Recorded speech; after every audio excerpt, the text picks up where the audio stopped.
rehefa natera dia volohatra nanatona amin'ny tompo dia tonga nandrokan'le ao Matthieu 17 nandrokan'le izy mpianatra tsy nentiny ara Jesosy nidina ray sekonda mandeha tonga dia tsy nila maraina manam-parivan'ny andro fa ray sekonda tonga dia nanaiky le devoly dia niara toy mpianatra fa maninona toy Jesosy ny fahakelezan'ny fononareo dia Matthieu toko fahaenina andiny fahatelo-polo tompo tena nyteny mazava hoe ozy izy hoe ary raha ny ahatra any an-tsara izay anyany an'io ka atsika ao apatana raha pitso no ampitafin'Andriamanitra toy izany tsy maika vainareo ry kely finoana hitanareo eto Jesosy tena miteny misy tamin'izany hoe misy olona kely finoana dia renao mahafantatra misy nendray rehefa miresaka amin'olona dia renao mihitsy hoe misy karazan'olona kely finoana misy tena hoe tsisy finoana zero finoana misy be finoana izay misy mesure izy misy fatra le izy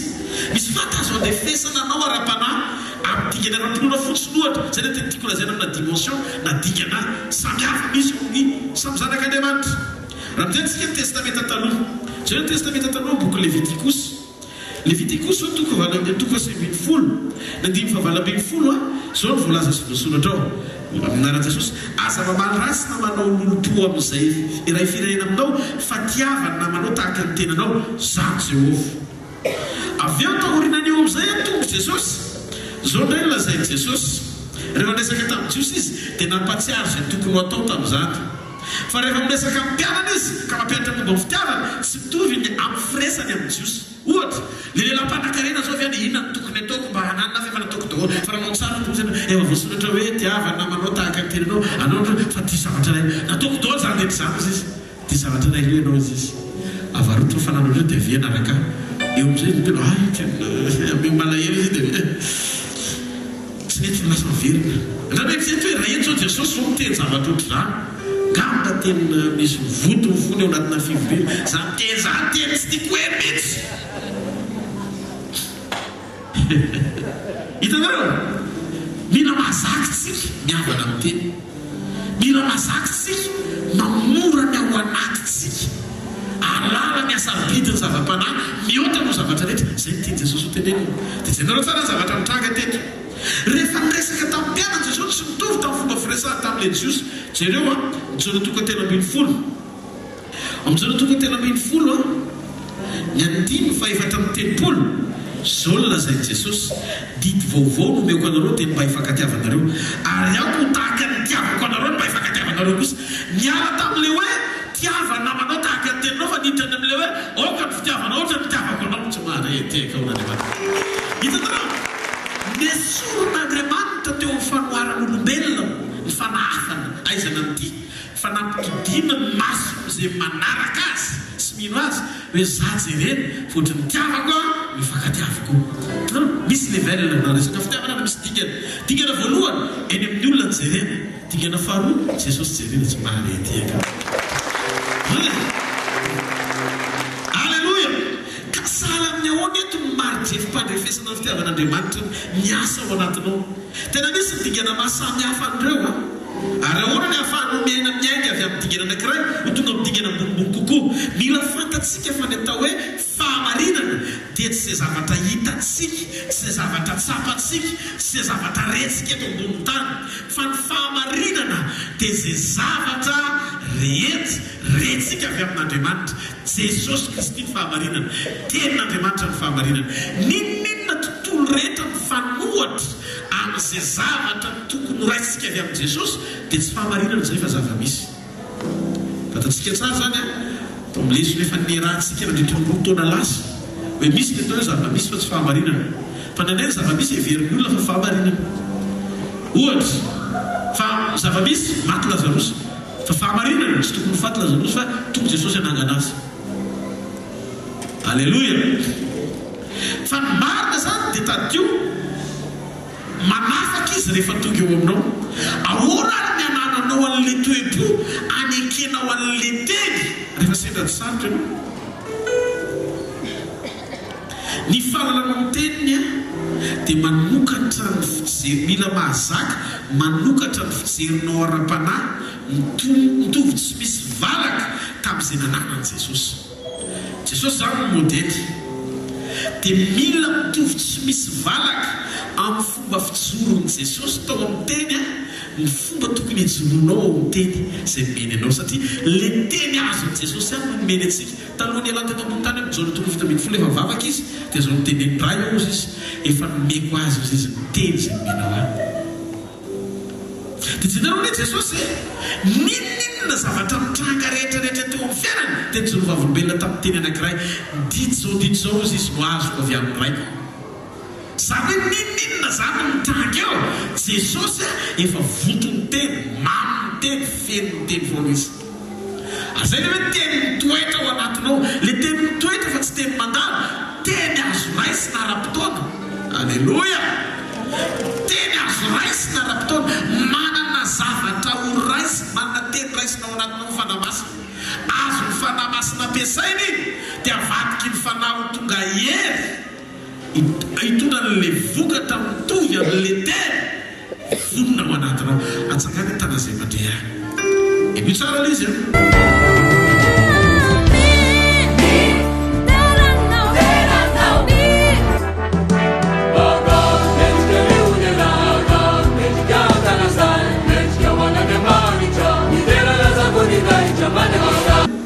io tsara l'izy. Halleluia.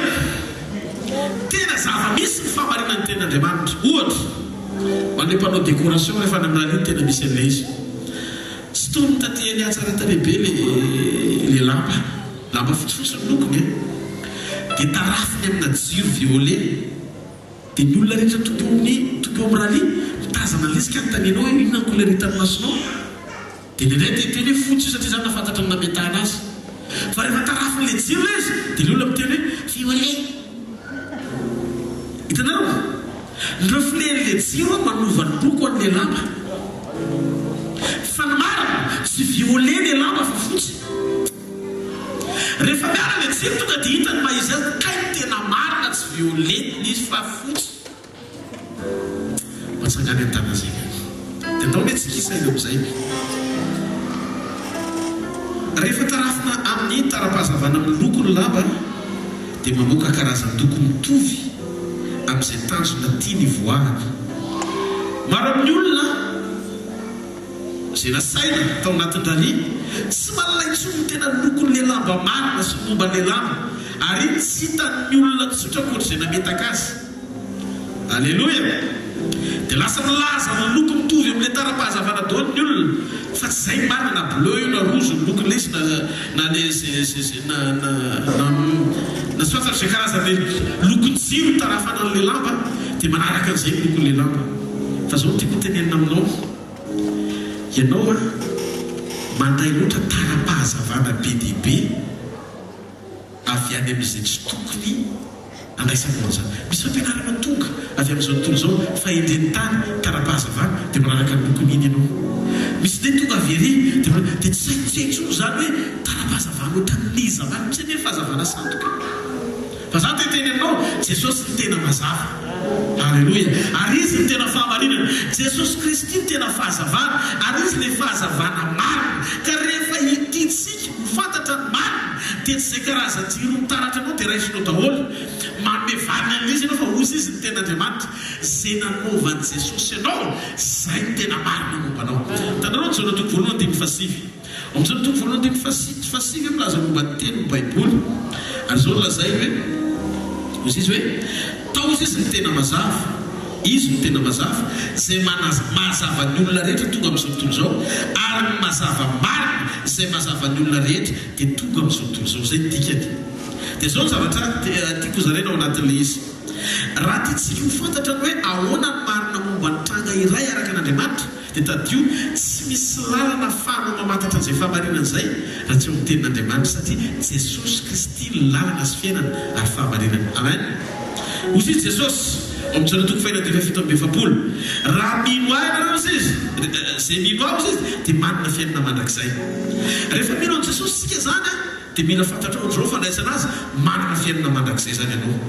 Fa tsy hoe any an-danitra ianao vao hiaina amin'ny fiainana mandrakizay. Ny fonao an'i Jesosy dia mahatonga anao anana zavatra tsy mitovy amin'ny olona rehetra, satria novaina ianao anana ny fiainana. Ny tena marina zany miaina sy mandeha, mila miaina isika sy mandeha ao anatin'ny fahatsapana fiaina, ny fisizan'ny fiainana zany ao anatisika. Pirisika mena sy tonga saina amin'izany fiainana zany hoe tena misy zany ary afaka miasa dia ny androany zany manam-patonganao any an-danitra. Ny alalan'ny fahatsapana, ny alalanao ara-pahatsapana ny fisizan'ny fiainana zany dia anova ny ao anatinao ray manontolo, anova ny ao anatinao ray manontolo, miditra le teny dia ataonao misy ny zay na tonga tsosy mitokana tany anefitra feno zay voasoratra izy. Alleloia. Mandra-patonga azy na inapiatra zay voasoratra. Zaraikitra tamin'ny heriny tamin'ny voalohany zay voasoratra no teneniny milaza fotsiny izy, fa tamin'ny farany teneniny milazainy amin'izay ny marina tena andao azy Satana. Hitanao ny tanjon'Andriamanitra ny antonga an'izay voasoratra ao anatinao ho tonga fahamarinana teneninao ara-potoana. Satana tsy manam-potoana eritreretana zavatra akoatry misarika ny fifantohanao hiala amin'ny fahamarinan'ny tenin'Andriamanitra. Ny marina nanovanao amin'ny teny izy, anova ny sainao, anova ny fiteninao, atonga ny fahavalonao, tsy anam-pahefana hiditra eo amin'ny fiainanao fa ianao no fe azy. Ny marina, ny kristianina dia manana fahefana feno voninahitra, afaky ny feno zavatra rehetra amin'ny alalan'ny fahamarinan'ny tenin'Andriamanitra ho aminy sy ny fahaizany manambara ny tenin'Andriamanitra ara-potoana fanadika ny zava-misy asakany tanan'izay. Io olana io zany eo ambany fifezanao eo. Io trango io tsy makay zany io. Io aretiny io natao anaiky anao io. Aza mahita manomboka anao any arivo fa ny herin'Andriamanitra miasa ao anatin'ity fivoreny ity dia anova zavatra be dia be eo amin'ny fiainanao.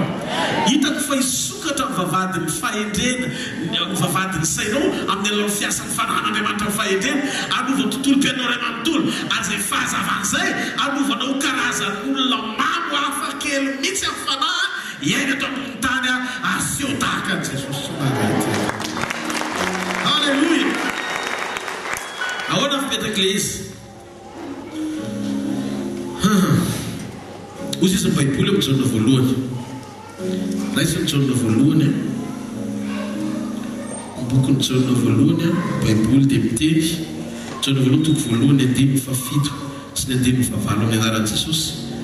Raha hoy isika manana firaisana aminy isika kanefa mandeha amin'ny maizina dia mandainy isika ka tsy manana ny marina. Dia ny faheno zay. Fa raha mandeha amin'ny mazava isika, hitanao mandeha amin'ny mazava isika tahaka azy eo amin'ny mazava dia manana firaisana isika ary raha an Jesosy zany manadio antsika ho afaka amin'ny ota rehetra. Raha hoy isika tsy manana olo isika dia mamita tena ary marina tsy atao anatisika. Inona ary ny tia Baiboly tenenina amin'izany? Ny fiainana mandeha ao anaty fahatsapahana manomboka tsy hitanao intsony. Satria ny fandehananao amin'ny mazava dia midika hoe milomano ao amin'ny sitrapon'ny tanteraka ianao zay dikany. Le volonté anota ny tsy renao intsony, le safidy tia manota hoe ianao misy ny décision-nao nandeha anota. Ny antony dia tsotra, ny fahafenon'Andriamanitra ao anatinao dia midika fahafenon'ny herin'Andriamanitra. Io zay Petera